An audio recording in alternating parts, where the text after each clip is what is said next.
সাথে? আমার নবীর সাথে। এই বাবা শুনুন, আমার নবী পাক সাহেবে লাউলাক বলেছে, আমার হোসাইনকে ভালোবাসা, আমাকে ভালোবাসা। নবী বলেছে মানে আহাব্বাহুমা ফাকাদ আহাব্বানি, মানে আহাব্বানি ফাকাদ আহাব্বাল্লাহ। আমার হাসান হোসেনকে যারা ভালোবাসলো তারা যেন আমাকে ভালোবাসলো, আমাকে যারা ভালোবাসলো তারা যেন স্বয়ং আল্লাহকে ভালোবাসলো। বাবারে নবী বলেছে মান সাব্বাহুমা ফাকাদ সাব্বানি, মান সাব্বানি ফাকাদ সাব্বাল্লাহ। এই মুসলমান, আমার হাসান হোসেনকে যারা খারাপ জানলো তারা যেন নবীকে খারাপ জানলো, আর যারা নবীকে খারাপ জানলো তারা যেন স্বয়ং আল্লাহকে খারাপ জানলো। নবী বলেছে আমার আবগাদা হুমা ফাকাদ আবগাদানি, মানে আবগাদানি ফাকাদ আবগাদাল্লাহ। আমার হাসান হোসেনের সাথে যারা দুশমনি করলো তারা যারা নবীর সাথে দুশমনি করলো, আর যারা নবীর সাথে দুশমনি করলো তারা স্বয়ং আল্লাহর সাথে দুশমনি করলো। এই জন্য আমরা হাসান হোসেনের সঙ্গে দুশ্মনী করি না, আমরা মহব্বত করি, আমরা ভালোবাসি। মনে রাখবেন বাবা, ইজিদ কত বড় একটা গুনাহগার, ইবনে জিয়াদ কত বড় একটা গুনাহগার। বললে বাবা চোখে পানি চলে আসবে রে বাবা, ঝরঝর করে ঝর্ণার মতো চোখ দিয়া পানি ঝরে যাবে বাবা। এই আমার মা খালা বোনেরা যদি একটু কর্ণপাত করে শোনো মা, চোখ দিয়ে ঝরঝর করে পানি ঝরে যাবে। আমি জানি রে মা, আটলান্টিক মহাসাগরের পানে তোরা জাহান্নামের আগুন নিভাতে পারবে না, তবে বাবা এই পাঁচ পাঞ্চাতনের মহাব্বাতে একটা ফোঁটা পানি যদি আজ ফেলাতে পারো, হতে পারে এই চোখের পানে তোমার জন্য জাহান্নামের আগুন নিভিয়ে যাবে। বাবা কারবালার মাঠে আমার ইমাম হোসেন রাদিয়াল্লাহু তাআলা আনহু এবার যুদ্ধের ময়দানে বাবা নামবে, যুদ্ধে নামবে গো। নিজের মার পেটের বোন হযরতে জৈনব কারবালাতে ছিল, আমার আলেম সাহেব বসে আছে বাবা, ভুল বললে কেচার ধরে নেবে। এই মুসলমান, ইমাম হোসেনে চোখ দিয়ে ঝরঝর করে পানি ঝরে যাচ্ছে। আল্লাহ গো, আমি একটা একটা করে লাশ তুলে আনছে আর এ কারবালায় দাফন করছে। আমি জানে আমি না গেলে এই যুদ্ধ থামবে না, আমি না গেলে যুদ্ধ বন্ধ হবে না, কাজে আর দেরি করা যাবে না। পবিত্র শুক্রবারের দিন ছিল রে বাবা, জুমার দিন ছিল বাবা। সেই তারিখে আমার হোসাইন এসে মার পেটের বোনকে এসে বলে, বোন রে, মা হারিয়েছে, বাবা হারিয়েছে, নানা হারিয়েছে, নানি হারিয়েছে, ছোট ভাইটাকে হারিয়েছে, আমি আমার ছোট বোনটাকে হারিয়ে দিয়েছে। জৈনব রে, একটা কথা তোর কাছে বলি। দাদা কি বলবেন বলুন? বলছে দেখ, আমি এখন কারবালাতে লড়াই করতে নামবো, যুদ্ধ করতে নামবো। আমার মা যদি থাকতো তাহলে আমার মাথায় পাগড়ি বেঁধে আমাকে আজ কারবালাতে বিদায় করত। মা নেই, বোন রে, আমার মায়ের কাজটা তুই একটু করতে পারবি না? একটু পাগড়িটা বেঁধে দিতে পারবি না রে? আমি কারবালায় যাব রে, আমি যুদ্ধের ময়দানে নামবো রে। কবি বলছে ইমাম হোসাইন আরজ করে, একটু জোরে বলে তো সুবহানাল্লাহ। ইমাম হোসাইন আরজ করে বেবি জহেনা বেরে তরে, নয়ন ভরে দেখে না হোক আসব নাকে আর ফেরে, আসব নাকে আর ফিরে। দাও গো দাস্তার নবী মুস্তাফার, দাও গো দাস্তার নবী মুস্তাফার, শেরে খোদার তলোয়ার খানে মা ফাতেমা জননে, আজ তোমার হোসাইন বাঁচাতে দিন, কারবালাতে হবে কুরবানে মা ফাতেমা জননে। আমার নবীর মাথার এই পাগড়ি মাথায় বেঁধে আমি যুদ্ধে নামবো, বোন একটু বেঁধে দাও। বোন বলছে দাদা গো, ও দাদা ইমাম হোসাইন, আমার একটা কথা বলার আছে। বলো কি কথা? বলো তুমি যে হযরত আলীর খুনে বয়দা, আমিও সেই হযরত আলীর রক্তে বয়দা। তুমি যে মায়ের দুগ্ধ পান করে মানুষ হয়েছ, আমি জৈনব সেই মা ফাতেমা দুগ্ধ পান করে মানুষ হয়েছি।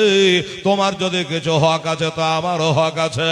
আমার একটা কথা বলার আছে দাদা, কারবালাতে যুদ্ধে যাবে, শহীদ হয়ে গেলে আর কথা হবে না, তাই একটু দয়া করে আমাকে একটা কথা বলতে দিতে হবে।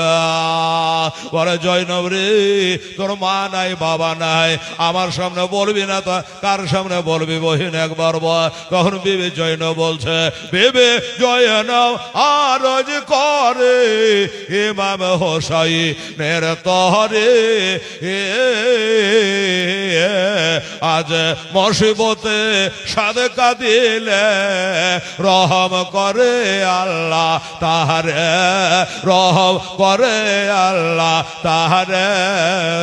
আউন মোহাম্মদ করেছে ফরিয়াদ, আউন মোহাম্মদ করেছে ফরিয়াদ, কারবালাতে হবে কোরবানে মা ফাতেমা জনন। আজ তোমার হোসাইন বাঁচাতে দেন, কারবালাতে হবে কোরবানে মা ফাতেমা জনন। বহির বলছে, দাদা গো, ইসলামের জন্য কিছু দান করতে চাই। আমরা তো তাদের কাছ থেকেই শিক্ষা নেব বাবা, ঠিক আছে? কোরআন বলছে আল্লাহর রাহে যেটা দিবা এটা যেন মহব্বতের বস্তু হয়, জান কাটা জিনিস হয়, এটা যেন সব থেকে ভালো হয়। দাদা গো, এত বড় কারবালায় যুদ্ধ আরম্ভ হয়ে গেছে, মার্কা টাকার যুদ্ধ চালু হয়ে গেছে, একটার পরে একটা লাশ তুলে এনে দাফন করছো দাদা। আমি যে কিছুই করতে পারলাম না। কাল হাসরের মাঠে আমার আব্বা জান জিজ্ঞাসা করে, ওরে বেটি জৈনব রে, আমি তোকে মানুষ করেছিলাম, আমার হোসাইনকে মানুষ করেছিলাম, আমার হোসেন তার বেটা আলী আকবরকে 18 বছর বেটাকে কারবালাতে কোরবানি দিয়েছে, ওই কারবালায় তুই কি দান করেছিলে? যদি বলে তাহলে আমি কি বলবো? আমার মা যদি বলে, বেটি রে, ইসলামের দায়িত্ব কি খালি আমার বেটার ওপরই ছিল? আমার বেটা হোসেন একটা একটা করে সব দিয়ে দিল, তুই কারবালায় কি করেছিলি বল? আমি মার কাছে উত্তর দিতে পারবো না, বাবার কাছে এই মুখ দেখাতে পারবো না, আমার নানা নানির কাছে আমি মুখ দেখাতে পারবো না, আমার মামু খালাদের সামনে জবাব দিতে পারবো না। দাদা গো, একটা এখানে আমার দাবে বাবারা, আমার মা বোনেরা, ডান হাতে একটা ছেলে বাবা ধরে আছে, আর বাম হাতে একটা ছেলে ধরে আছে। একটার বয়স হলো বাবা 10 বছর, একটা ছেলের বয়স হলো 8 বছর। দাদা, আমি তো কিছুই দিতে পারলাম না, এত বড় যুদ্ধ। আমার কাছে একটা দেড়হাম নাই, একটা দেনার নাই, একটা সোনা নাই, চাঁদি নাই, এত বড় যুদ্ধ চলছে, আমি কিছু দান করতে পারলাম না। এই জন্য মনে করেছে মায়ের কাছে সন্তানেরা বাবা খুব আদরের হয়, জি। তাই আমার ডান হাতে একটা, বাম হাতে একটা, আমার এই 2 বেটাকে আমি আর মদিনা ঘুরিয়ে নিয়ে যেতে চাই না। আমার এই 2টা বেটার কারণে, ইসলামের কারণে, আমার এই 2 বেটাকে আমি কারবালায় দান করতে চাই। জোরে বলে সুবহানাল্লাহ। ওরে বাবা, টাকা দেওয়া যায়, টাকা তো ডোম চামারের ঘরে আছে, এখন বললে 10,000 বার করে দেবেন আমি জানি, কিন্তু বাবা রে, টাকা দেওয়া যায়, 5 কাঠা জমি দেওয়া যায়, 1 কোটা ধান গম দিয়ে দেওয়া যায়, কিন্তু মা রে, বেটা দান করা যায় না, বেটা কখনো দেওয়া যায় না। তাই বলে হুজুর, আমার টাকা নাই, পয়সা না, আমার এই 2 বেটাকে আমি কারবালায় দিতে চাই, ইসলামের জন্য আমি দান করতে চাই। হোসেন বলছে, বোন রে, এটা তুই কি কথা বলছিস? তোর এই 8 বছর 10 বছরের ছেলে আমাকে মামা বলে ডাকে, এরা কারবালায় যাবে, ইজিদের 22,000 সৈন্য, যখন এদেরকে তীর মারবে, তালবার মারবে, আমাকে মামা বলে কে ডাকবে? আমাকে মামা বলে ডাকবার কেউ থাকবে না রে। আমাকে মামা বলে কে ডাকবে রে বহিন? এই কথা বলিস না, আমার বেটারা চলে গেছে রে। তোর এই বেটা দুটা চাঁদমুখ দুটাই আমি কারবালায় দিতে পারবো না। বলে দাদা গো, হাতে ধরে পায়ে ধরে আমার দানটা একটু কবুল করলে, তাহলে হাসুরি আমি যেন মার কাছে হাসি মুখে বলতে পারে আমি কিছু করতে না পারলো ইসলামের জন্য দুটো বেটা দান করেছে। ও দাদা, আপনি রাজি হয়ে যান, একবার রাজি হয়ে যান। আমার হোসেন বলে যে না না, তুই যতই বল যতই বোঝা আমি রাজি হব না। বাবারে, মা দুই ছেলেকে ইশারা দিয়ে বলে বেটা, আমি তো বারবার বলছি আমার দাদাকে তুই এবার মামা বলে ডাক রে, কলজাটা ঠান্ডা করে দে রে। আর একবার বলছে মামা গো, আমার মার চোখের দিকে তাকিয়ে দেখেছে ঝরঝর করে পানি ঝরছে। ছেলে দুটো মামা হোসেনকে বলছে মামা গো, আমার মা যদি কাঁদে কারবালায়, আমার মা যদি কাঁদে আজ জমিনে, আপনার মা ফতেমা কাঁদবে আসমানে। আপনার মা ফতেমা যদি কাঁদে, আমার আল্লাহ জান্নাতের হুরিরা কাঁদবে গো।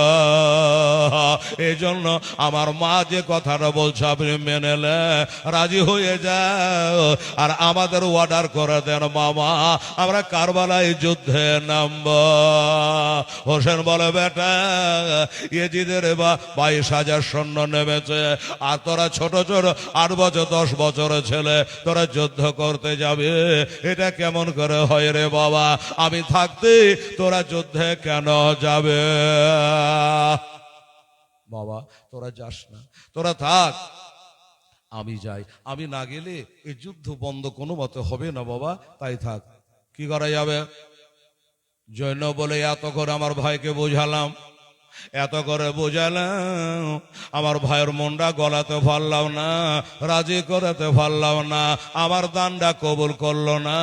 এবার একটা লাস্ট কথা বলবো, এবার যদি আমার ভাই মানে লাই তো লিবে, না হলে আমার আর কিছু করার নাই। কথাটা কি বলেছিল জানেন? এই বাবারা, আমার মা খারা বেটিরা, আমার হযরতে জৈনব বলছে রে মা, আমার মা ফতেমার পিয়ারি বেটি গো, আমার শেরে খোদার বেটি গো, আমার বিশ্ব নবীর নাতনি গো, মা খাদিজার নাতনি গো। বাবা এর বিয়ে হয়েছিল বাবা জাফর তায়ের বেটা আব্দুল্লাহর সঙ্গে। বাবা রে, 2 বেটাকে নিয়ে কারবালাতে এসেছিল জৈন। বলছে দাদা গো, ও দাদা একটা কথা বলি, সেই কথা হইল আমাকে এত করে বোঝালাম, আমার কোরবানি কবুল করছেন না, আমার দানটা আপনি গ্রহণ করছেন না। এই জন্য এবার একটা কথা বলে আপনাকে দুহাই দিলাম, আমার মা ফতেমা গায়ের চাদর মোবারকা, আমার নবী দেওয়া ওই চাদর মোবারকা, আমার মা ফাতেমার গায়ে একটা চাদর ছিল, যেই চাদরখানায় 16, 17, 18টা তালি লাগানো ছিল, এক এক কালারে কাপড় দিয়া তালি লাগানো ছিল। যে চাদরখানা কোটি কোটি টাকা দিলে তার মূল্য হইবে না। দাও না দয়াল মোরে, দাও না দুটা ডানা, একবার ও রে যাব মাক্কা মদিনা, সোনার মদিনা। আরে রহমা নামে কি রে তোর, দয়া নাই তোর নামে করতে দুয়াই আমি পড়ে হলাম ছাই। খোদা ওই নবীর প্রেমে আমায় পাগল করে দেও না, আমি ও রে যাব মাক্কা মদিনা। খোদা দাও না দয়াল, দাও না দয়াল মোরে, দাও না দুটা ডানা, আমি ও রে যাব সোনার মদিনা, সোনার মদিনা। আল্লাহুম্মা সাল্লি আলা সাইয়্যিদিনা মাওলানা মুহাম্মদ ওয়া আলা সাইয়্যিদিনা মাওলানা মুহাম্মদ। বাবারা, আরে আমার মায়েরা, যখন হযরতে জৈনব বলে দিয়েছে বাবা, মা ফতেমার গায়ের চাদর মোবারকার দোহাই দিয়ে দিয়েছে, তখন আমার হোসেনের চোখ দিয়ে ঝরঝর করে পানি ঝরতে লাগলো। ওরে বহিন জয়নব রে, কথা বলতে বলতে বলতে বলতে এত দূরে তুই চলে গেলি, আমার মা ফাতেমা চাদরের দুহাই দিলি রে। এবার যদি আমি না মানি আমার মা বেজার হয়ে যাবে রে। আমার মা ফাতেমা যদি বেজার হয় রে, আমার নবী বেজার হবে রে। আর যদি নবী বেজার হয়, আমার আল্লাহ তাআলা বেজার হইবে রে। বললেন, ডাক দিয়ে বললেন, বহির শুন, আমি তো কোনো মতেই রাজি হতাম না এই কচু কচু দুই বাচ্চাকে রক্তের নদীতে আমি ভাসতে দেব না, দেব না, দেব না। কিন্তু বহি, তুই যখন আমার মা ফাতেমার গায়ের চাদরের দুহাই দিয়ে দিয়েছিস, আমি আর পারলাম না। যা, তাড়াতাড়ি করে যা, তাড়াতাড়ি করে যা। আমি রাজি হয়ে গেলাম। আর তোর দোনো বেটাকে ওই কারবালার তা দোলহা সাজিয়ে দে। যা, তোর দুই বেটাকে তৈরি করে কারবালায় পাঠিয়ে দে। আপাতত আমি কারবালায় যাচ্ছি না। মা বলছে, বেটা দাঁড়িয়ে দেখছিস কি? আরে আর মোহাম্মদ দাঁড়িয়ে কে দেখছে? তোর মামার হাতে পায়ে একটা চুমা খারে, কত ভাগে মনটা গলে গেছে, রাজি হয়ে গেছে। বাবারা বলে, মামা গো, আমরা ডেরা থেকে যাব আর তৈরি হয়ে পাগড়ি বেঁধে চলে আসবো। মামা, আমরা যুদ্ধের ময়দানে যাব। বাবারা, আমার মা বোনেরা এবার দোনো ছেলেকে নিয়ে ডেরার ভিতরে, তাঁবুর ভিতরে ঢুকে গেল। হযরত জৈনব বলছেন, আল্লাহ গো, ইয়েজিদের 500 জন লোক ফোরাত নদের পানের পাশে পহারা দিচ্ছে। কত বদমাশ ছিল তারা, যে ইহুদি নাসারারা পানি পান করবে কিন্তু নবীর বংশকে পানি দেওয়া যাবে না। এরা ভালো হতে পারে না। বাবা গো, আমার জৈনব বলছে, আমার বেটা দুটা কারবালাতে যাবে আর ঘুরবে না, শহীদ হয়ে যাবে। আমি মা যদি আজকে এক ডল পানি পেতাম, আমি জীবনের মতো দুই বেটার গোসল দিয়ে দিতাম। কারণ শহীদ হয়ে গেলে ওই শহীদ ব্যক্তিদের গোসল দেওয়া হয় না, কাফন দেওয়া হয় না, ওই রক্ত ভরা শরীরে জানাজা করে বাবা দাফন করা হয়। এই জন্য মনের আশা যে যদি একডল পানি পেতাম তাহলে একটু গোসল বানিয়ে দিতাম। পানি তো নেই। আমার নবী তো বলেছে, পানির কাছে যদি বাঘ থাকে, দুশমন থাকে, তাহলে দরকার নাই ওই মাটি দিয়ে ধোলা দিয়ে তাইমাম করে নাও, নামাজ কাজা করা চলবে না। আমার হযরতে জৈনব বলে, পানি নাই তো কি হয়েছে? ওই কারবালা, ইরাক দেশের কারবালা, হাই রে কারবালা, ওই কারবালার মাটি দিয়া দোনো বেটা হ্যাঁ বাবা গোসলে তাইমাম করিয়ে দিল। মাথায় দুটো পাগড়ি বেঁধে দিয়েছে বাবা, দুটো পাগড়ি বেঁধে দিয়েছে। তো পাগড়ি বেঁধে দিয়েছে বাবা। মা বলছে, রে বেটা আর পাবো কি পাবো না জানি না। বেটার চোখে বিসমিল্লাহ পড়ে একটু সুরমা দিয়ে দিল। ছোট বেটা চোখে একটু সুরমা দিয়ে দিল। আমার মা গো, এবার সুরমা দেওয়ার পরে মাথায় দুটো পাগড়ি বেঁধে দিয়েছে, আর দোনো বেটাকে ডেরাতে হিনালা দিয়ে দিয়েছে। বলে, বেটা রে, আজকে জোড়া হয়ে তোরা দাঁড়িয়ে যা, আর একবার তাকিয়ে তোরা নিজের মাকে দেখলে। আমি একবার বেটার আগে জেগেলে বাবারা একটু দূরে দাঁড়িয়ে ছেলেরা মার দিকে বাবা চোখ খুলে তাকিয়ে তাকিয়ে দেখছি, আর মা ছেলে দুটাকে দেখছে। ছোট বেটারা বলে উঠল, মা গো, তুমি যেইভাবে তাকিয়ে আমাদের দেখছো, তোমার দেখা দেখে মনে হচ্ছে এটাই বুঝি জীবনের শেষ দেখা। বলে, হ্যাঁ রে বেটা, এজিদের দলেরা ছাড়বে না রে, এই জন্য জীবনের শেষ দেখা একবার দেখে নিলাম রে বেটা, আর তোরা তোর মাকে একবার দেখেলে। আমার নবী বলেছে একবার কেউ যদি মাকে তাকিয়ে দেখেলায় একটা মাকবুল হজ নেকি হইয়া যায়। জোরে সুবহানাল্লাহ। একবার মাকে তাকাইয়া দেখলে একটা মাকবুল হজ নেকি হয়ে যায়। বাবারা, সাহাবী জিজ্ঞাসা করে নবী গো, কোন ছেলে যদি সকাল থেকে সন্ধ্যা পর্যন্ত 100 বার দেখে তো কি হয়? নবী বলে 100টাই হজের নেকি আমার আল্লাহ দেয়। 100টাই নেকি আল্লাহ দেবে, চিন্তা নেই। পাগড়ি বাঁধা হলো, চোখের সুরমা দেওয়া হলো। ছেলেরা বলছে মা যুদ্ধ তো হাত নিয়ে করা হবে না, দুটো তালোয়ার লাগবে। মা গো, মা আমরাকে দুটো তালোয়ার দাও, মা তালোয়ার নিয়ে যুদ্ধে নামবো। মা বলছে হ্যাঁ রে বেটা, তোরা কি তালোয়ার চালাতে পারবি আমার ছোট ছোট ছেলে? ছেলে বলছে মা গো, আমরা হলাম কে শেরে খোদার নাতি, মুশকিল কুশার নাতে, আমরা হযরত আলীর নাতে। আমরা যদি তালোয়ার চালাতে না পারে বিশ্বের কেউ তালোয়ার চালাতে পারবে না। আমরা পারবো না তো কে পারবে মা? আমরা শেরে খোদার ঘরের লাল। মা চিন্তা ভাবনা করে সিন্ধুক খুলে ছোট ছোট দুটো তালোয়ার, যে ওজনে ছেলে সেই ওজনে দুটো তালোয়ার দিয়েছে বাবা। ছেলেরা হাতে লোভে নিয়েছে, ছোট বেটা লোভে নিয়েছে। মা বলছে বেটার বাড্ডা দেরি করিস না রে, দেরি করলে তোর মামা যুদ্ধে নেমে যাবে। আমার মনের আশা মনে থাকবে রে, আমি শহীদের মা হইতে চাই।